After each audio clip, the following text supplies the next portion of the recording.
Hi, I'm John Green, and this is Crash Course European History, and things are indeed on course to crash because World War I is coming. Decades ago, when I studied European history in high school, I learned that there were precise causes of the war: the alliance system, arms buildup, secret treaties, nationalism, and imperialism. That set of causes, launched from above by political leaders, eventually led to war. But more recently, historians have started to lay out a much more complex road to war, or even roads to war, namely roads that passed through social and cultural change at the turn of the century, and those changes, which were experienced by millions of people, caused tensions across a broad swath of Europe. People's lives were affected by changing family structures, by paradigm shifts in science, disruption of traditional gender roles, achievement of the vote by working men, and ongoing economic advances. And the result was disorientation, dislocation, deep resentments, and widespread fear, which, of course, is not too dissimilar from how an array of changes are affecting people today.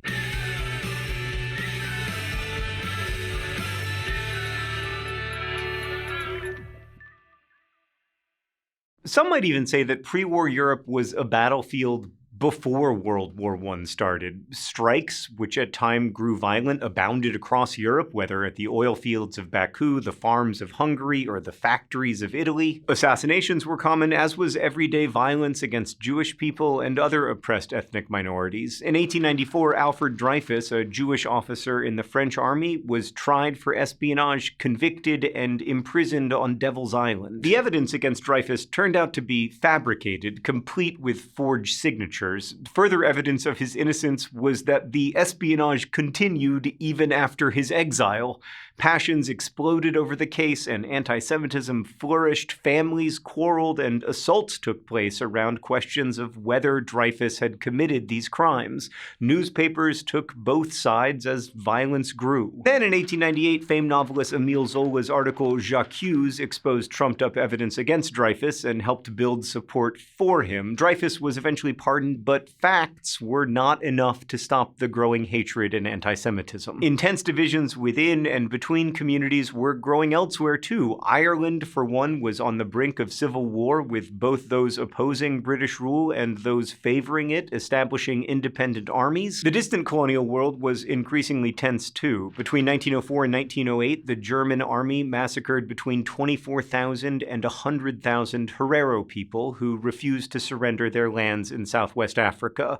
Those who weren't massacred were driven into distant territory to starve. Some say that slaughter was a training ground for European soldiers who would soon engage in further war. Around the same time, the French closed the University of Hanoi and arrested or killed prominent teachers and intellectuals, and open rebellion escalated as one opponent said of the French, "Look at these men with blue eyes and yellow beards. They are not our fathers, nor are they our brothers. How can they squat here, defecating on our heads?" And the Boers, that is, farmers with Dutch heritage, of South Africa, likewise rebelled against the British as the 20th century opened. They were only defeated after many civilians, confined to concentration camps, died of disease or starvation. South Asians demanded reform too. They became more militantly anti-British and launched boycotts of British goods. In 1900, a conglomerate of colonial nations massacred Chinese civilians involved in the Boxer Rebellion. Boxer activists had themselves assassinated European and Chinese Christians in an attempt to take back their empire from white invaders. All these events suggest that the world was already at war before 1914, although if you've been following this series, or our other series in history,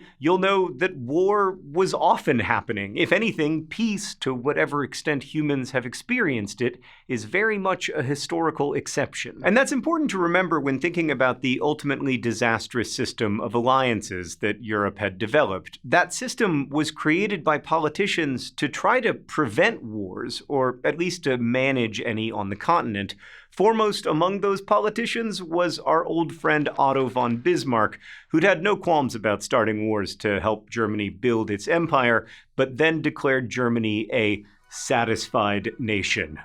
Oh, the adjectives that haunt us. Bismarck wanted peace in Europe, and so he organized an alliance system to that end, binding Germany and Austria in the dual alliance of 1879, then adding Italy to a triple alliance in 1882. He also allied Germany with Russia in the Reinsurance Treaty, another attempt to build coalitions so formidable that large wars would become impossible. But all that was about to change when William II, aka Kaiser Wilhelm, came to power in Germany. He rattled the sword and called Bismarck's alliances the work of an outmoded old man. Under William II, the treaty with Russia was cancelled, which drove Russia to sign an alliance with France in 1894. William also called for Germany to gain power around the world, expanding into tropical colonies to create a German place in the sun. Which, if you want to do, you could just try to take southern France. Oh, right, you will try to take southern France. Meanwhile, the French and British secretly built another alliance, the Entente Cordiale. And I'll remind you, I've had 3 years of high school French.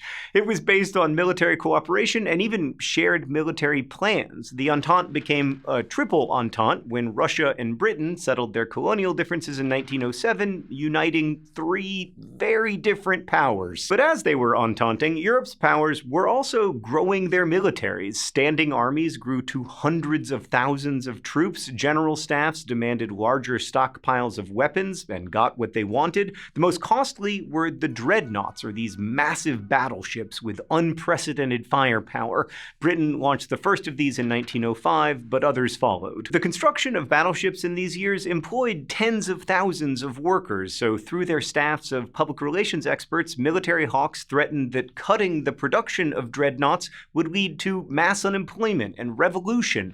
"We want 8 and we won't wait" was a popular British chant for more ships. So yeah, America did not invent the military-industrial complex, but we did perfect it. So William II also wanted dreadnoughts because he hoped to win the British over to an alliance of Teutonic peoples, including especially Germans, that together could defeat the Latins, or Gauls, of southern Europe, whom he considered inferior. William was the grandson of Queen Victoria and a staunch Anglophile, much to the dismay of his generals. But rather than taking advice from experts in his government, William used another strategy. He avidly followed press coverage of himself and his regime, using that as a monitor of successful policy. He had tantrums and even months of nervous collapse when he was criticized in the press and elsewhere, creating an atmosphere of turmoil in German policy through erratic militarism. So despite all these attempts to control war through alliances, the early decades of the century were also deadly because of revolution and local wars within Europe. In 1905, the people of Russia rose up against the Tsarist regime. They were hard-pressed in their daily lives due to a conflict between Russia and Japan over competing claims in East Asia, and the Japanese, who'd been developing a modern army and an industrial economy, attacked and crushed the Russian fleet in 1905. Ordinary people paid the price for these losses and rebelled, but then Tsarist promises of reform, combined with armed force, eventually restored calm and preserved the Romanov grip on power for another decade or so. The Balkans also heated up due in part to secret societies of Balkan peoples that collected arms and organized themselves against the Ottoman and Habsburg empires, and also had amazing facial hair. Everything about that photograph is phenomenal, but the best thing about it is that it vaguely resembles a cheerleading pyramid. Within these secret societies, people moved from safe house to safe house as they built networks of militiamen ready to sabotage, assassinate, and fight the imperial powers in order to gain independence. In the face of such resistance, Turkish nationalists demanded a strengthening of military and administrative institutions in the Ottoman Empire. Finally, in 1908, a group of officers called the Young Turks rebelled in the name of promoting Turkish ethnicity. They ultimately pushed aside the Sultan and replaced him with a pliable brother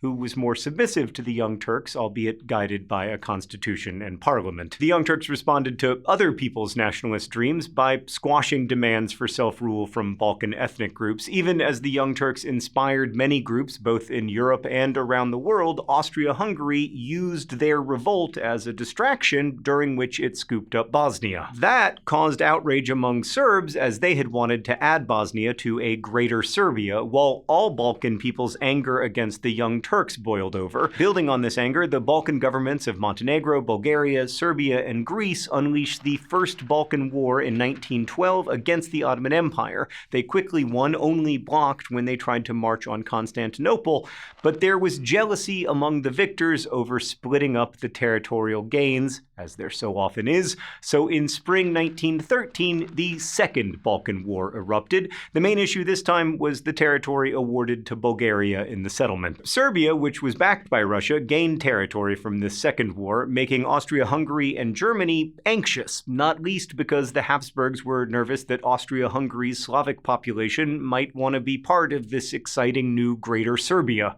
German public relations people swung into action, planting hysterical stories on the growing and lethal threat from Slavs. So if you're wondering if misinformation can contribute to a global sense of dis-ease, confusion, and polarization, yes. Yes, it can. The heir to the Habsburg imperial throne, the Archduke Franz Ferdinand, had a solution for all these problems: restore absolutism as it had existed before the revolutions of 1848 and the general liberalization of politics.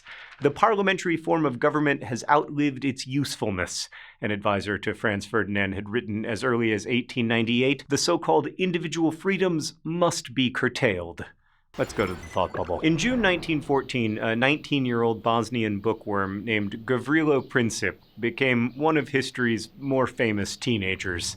Princip thrived on reading Sherlock Holmes mysteries and Sir Walter Scott's heart-pounding stories of heroic medieval knights, and he dreamed of his beloved homeland joining Serbia, and the Habsburgs had blocked that dream by annexing Bosnia in 1908. Princip, along with several friends, decided something had to be done, and when the Archduke Franz Ferdinand and his wife Sophie came to Sarajevo on June 28, 1914, the conspirators saw their chance. The Archduke and his wife were traveling unprotected in a convertible, a perfect assassination opportunity. Some of Princip's co-conspirators were too afraid when the moment arrived to actually try to kill the Archduke. Another had a gun malfunction. One co-conspirator did manage to throw a grenade at the Archduke's car, but he missed. Later in the day, Princip was mourning the failure of his crew's plan over lunch. The Archduke and Sophie were on their way to visit victims of the grenade attack in the hospital when their driver took a wrong turn and happened to drive past, of all people, GAVRILO Princip, who proceeded to shoot dead both Franz Ferdinand and his wife. Thanks, Thought Bubble. Some people celebrated the death of the opinionated radical heir to the Habsburg throne, and others were not surprised at the murder, given that assassination was an occupational hazard of leadership in these decades. After the assassination, heads of state and high officials still went on planned vacations, because everyone expected a diplomatic solution. Again, assassination was pretty common, and diplomatic solutions always followed. People were gripped not by the assassination, but by a scandal in France, the trial for murder of Madame CAILLAUX, who had shot a newspaper publisher for exposing her husband's extramarital affairs. Seems like the wrong guy to shoot. And yet, the European powers moved almost imperceptibly toward war. General staffs and some officials had been planning for it, as we've seen, while competition for empire and the conduct of empire itself were warlike, and overall social and cultural change had made people tense and even violent toward one another. Moreover, wasn't Europe, from Ireland to Russia, simply a violent place where individuals and governments alike were always primed for war? As the chief of the German General Staff put it in 1912, given Europe's track record, quote, "I consider a war to be inevitable, and the sooner the better." We can wonder what might have happened if the Archduke's driver hadn't taken that wrong turn, or we can wonder what might have happened without Europe's particular configuration of alliances, or if militarization hadn't made war seem unavoidable. As Margaret Atwood writes in the Testaments, very little in history is inevitable. But the lead up to the war was marked not by one cause or even by a few politicians making a few decisions, but by many people making many decisions, from spreading fake news stories to pressing for more battleships, that all together contributed to an environment that made war progressively more likely. In short, it wasn't only the Archduke's driver who made a wrong turn. Thanks for watching. I'll see you next time. Thanks for watching Crash Course, which is filmed here in the Jaden Smith Studios in Indianapolis. And thanks to all of our patrons at patreon.com/crashcourse for making it possible. We've got lots of cool new learning playlists, including one in business entrepreneurship I hope you'll check out. Thank you again for watching, and as they say in my hometown, don't forget to be awesome.